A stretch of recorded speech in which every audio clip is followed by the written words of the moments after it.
Saudações alvinegras, meu nome é Celcinho e esse aqui é o nosso canal Botafogo Sem Mimimi. Eu te peço, se inscreve no canal, ativa o sininho da notificação, compartilhe os nossos vídeos e dá like, muito like.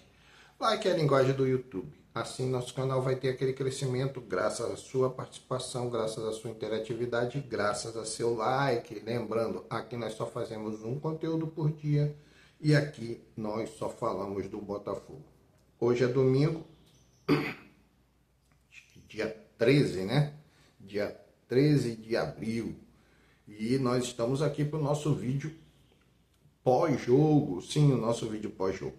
Ontem o Botafogo enfrentou o Bragantino lá em Bragança Paulista e, infelizmente, o Botafogo perdeu de 1-0. Então, na ordem, o resultado foi Bragantino 1, Botafogo 0. E nós estamos aqui para falar sobre isso. Eu quero lembrar você que sempre nos nossos vídeos pós-jogo nós não costumamos fazer análise individuais. Como eu digo, ganhou um, ganharam todos, perdeu um, perderam todos. E nesse caso, perdemos todos, né? Então, é por aí o nosso entendimento, a nossa análise. Eu quero lembrar também a você o vídeo de ontem, aonde eu falei para você, né, meu amigo que vê o canal, que vê os vídeos, que por acaso aconteceu do YouTube recomendar meu vídeo para você e você viu, você lembra que eu comentei sobre o seguinte: pessoal, estamos apenas na terceira rodada. Se porventura tivermos um resultado negativo, isso não pode ser uma terra arrasada. Isso não pode significar um fracasso do trabalho. Vamos ter calma. A questão aqui não é passação de pano. A questão aqui é entender a realidade, entender o momento. Então, o que eu falei para vocês, o que importa é que o técnico tenha coerência, que ele entenda aonde houve os erros e que os jogadores, e aí sim eu vou fazer essa contextualização, estejam entendendo o planejamento do treinador, a estratégia do treinador.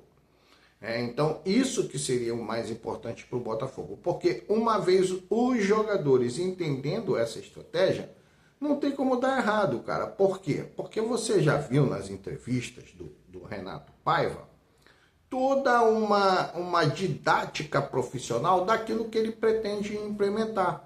O jogo posicional, né? Cada jogador ocupando o seu espaço, sabendo como se deslocar. Posição 1, posição 2, eu não entendo nada disso. Eu vou até pesquisar sobre cada posição do campo, né? Não é posição do jogador, agora tem a posição do campo, né? Posição 17, posição 18, posição 20. O campo foi particionado, né, em áreas. E aí eles chamam de posição, né? O jogador que está na posição 1 pode ocupar a posição 14. Eu não sei muito bem sobre isso não, mas eu vou pesquisar.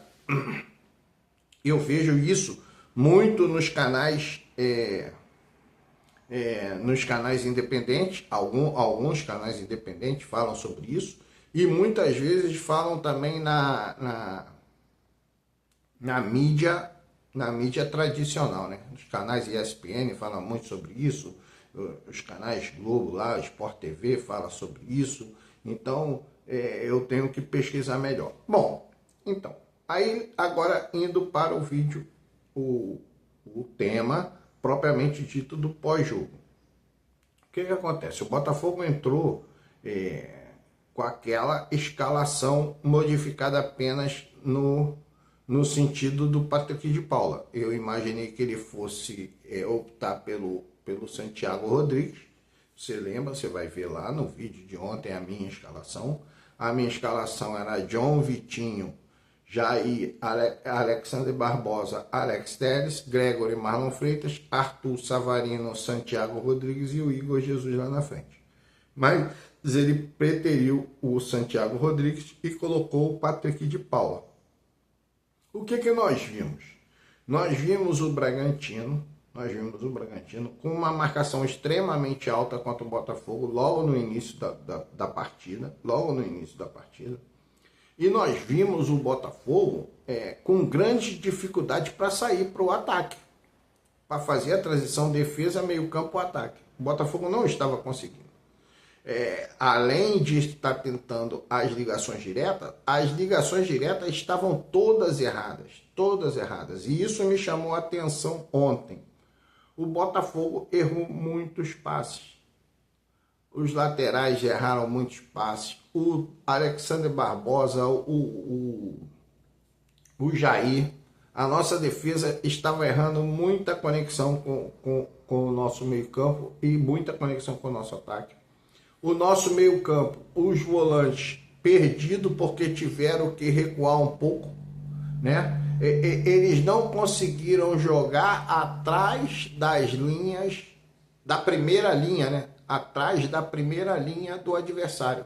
Porque como foi uma marcação alta, o que ficou? A primeira linha bem avançada, aí você teria um espaço, né? Que seria o chamado entrelinhas, e uma segunda linha da equipe adversária. Então, os nossos volantes, o nosso meio-campo, não estava conseguindo jogar atrás dessa primeira linha. Ou seja, entre a primeira e a segunda linha do adversário. E o nosso jogador mais avançado, que seria o Patrick de Paula, não estava conseguindo também fazer o giro, né? Inclusive ontem, o comentarista salientou essa dificuldade. O Patrick de Paula, ele é um jogador acostumado a recuar para solicitar a bola de um defensor e aí dar sequência. Ou seja, como segundo volante seria a posição dele ideal e primeiro volante uma posição secundária. Nunca seria uma posição do meia adiantado. Mas como ele tem se saído bem, e o Paiva tem gostado muito das atuações do Patrick de Paula, e realmente ele começou bem a temporada, pelo menos dando sustentação para os outros dois volantes. Nesse jogo não funcionou. Então ele estava com muita dificuldade de receber a bola dos volantes e girar para poder acionar o ataque. Ele foi chamado várias vezes a atenção pelo Renato Paiva, tentando corrigir ali, o Gregory sendo chamado a atenção, o Marlon Freitas sendo chamado a atenção. Sendo chamado a atenção, que eu digo, sendo alertado, né, para aquelas posições para acertar.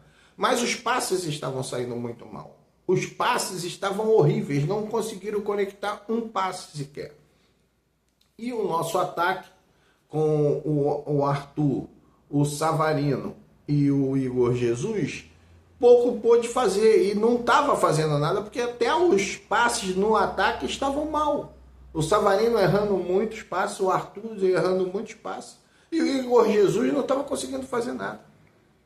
Ainda tentou fazer aquela jogada que ele sempre faz fora da área, mas também errou. As viradas de bola que ele dava para o Vitinho, todas iam para a lateral. E o time não se encontrou, principalmente na questão dos passes. Os passes dos jogadores do Botafogo foram incrivelmente desperdiçados. Lógico, o Bragantino fez um gol muito cedo, vocês viram a jogada, não precisa falar, ou há aí uma dúvida de impedimento ou não impedimento, não entro nesse detalhe, porque isso para mim não interessa. O que interessa é que o Botafogo ganhasse o jogo. Se o gol foi ali numa dúvida, não vou entrar assim nesse detalhe. Se fosse um lance claro, sim, aí nós comentaríamos, mas não era um lance claro, correto? Não era um lance claro. Então foi uma dúvida. Dúvida pode ser para um lado ou pode ser para o outro. No segundo tempo, o Paiva fez algumas substituições, até eu acho que demorou um pouquinho, já poderia ter entrado com Santiago Rodrigues, já poderia ter entrado com o Matheus Martins, e o Arthur estava muito mal, então poderia ter feito essa substituição, né? O Santiago Rodrigues no Patrick de Paula e o Matheus Martins no lugar do Arthur. E eu acho que ele demorou um pouco, mas foi feita. E aí, no final do segundo tempo, nós já começamos a pressionar o Bragantino. Mas o treinador do Bragantino também recuou o seu time. Inclusive, o próprio comentarista da Sport TV falou sobre o assunto. Pelas substituições do Botafogo, o Bragantino não poderia fazer o recuo das suas linhas. Não poderia recuar as suas linhas. Então, o time realmente jogou muito mal. O time jogou muito mal. Mas isso não quer dizer que o time não esteja bem treinado. Eu acho que a filosofia do treinador é coerente. É coerente. Mas a parte técnica, a execução técnica dos jogadores não está surtindo efeito. E eu acho que isso demanda treinamento. Demanda entrosamento. Então, esse é o nosso vídeo pós-jogo, a minha análise pós-jogo. A defesa jogou muito mal, errou muitos passes na transição, embora se tenha sido um pouco segura, porque, cara, o Jair alto, uma bola aérea, ele está sempre bem postado. O Alexandre Barbosa é alto também, ele tem uma boa saída de bola, mas não conseguiu sair com a bola, jogando com a bola. Mas foi um jogo difícil para a nossa defesa, um jogo muito difícil para os nossos volantes e um jogo pior ainda para os nossos atacantes. Então, é assim que eu vejo o jogo.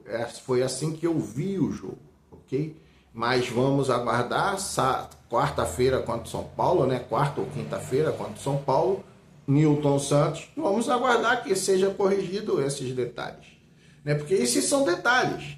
Esses são detalhes. Não quer dizer que o Botafogo não tenha um sistema de jogo, não quer dizer que o técnico esteja inventando, porque ele não está inventando. O que ele está usando são jogadores que ele tem à disposição. Você pode dizer que ele está inventando o Patrick de Paula ali. Não, ele está testando o Patrick de Paula ali. Porque não tem outro. Quando não tiver nenhum nem outro, tem que ser o Patrick de Paula. Então ele está testando o jogador ali, né? Então vamos manter a tranquilidade e vamos manter o apoio. Isso é o importante. Eu já vi gente já estou vendo na mídia, todo mundo questionando o trabalho. Será que o trabalho é bom? Será que o trabalho é isso? Será que o trabalho é... Cara, terceira rodada. São 4 jogos do treinador, oficiais, né? São 4 jogos. 4, estamos na terceira. 5 jogos do treinador. 5 jogos do treinador. Palmeiras, Universidade do Chile, Juventude, Carabobo e agora 5 jogos, cara. Entendeu? 5 jogos em competições diferentes que você tem que fazer ali. Cada competição tem um método para você jogar. Não é simples assim. Então vamos manter a tranquilidade. Meu nome é Celso, o nome do nosso canal Botafogo Sem Mimimi. Te peço, se inscreve no canal, ativa o sininho da notificação, compartilha nossos vídeos, like, muito like, senta o dedo no like, like é a linguagem do YouTube, convida seu amigo. Eu preciso da sua ajuda, eu preciso que o canal tenha crescimento. Mas os vídeos estão aí, são todos eles numerados. Hoje eu acho que é o nosso vídeo 490 e você pode ver vários vídeos. Eu tenho várias indicações de jogadores, porque eu gosto de ser participativo, ok? Ser participativo. Então é isso aí. Um grande abraço, saudações alvinegras.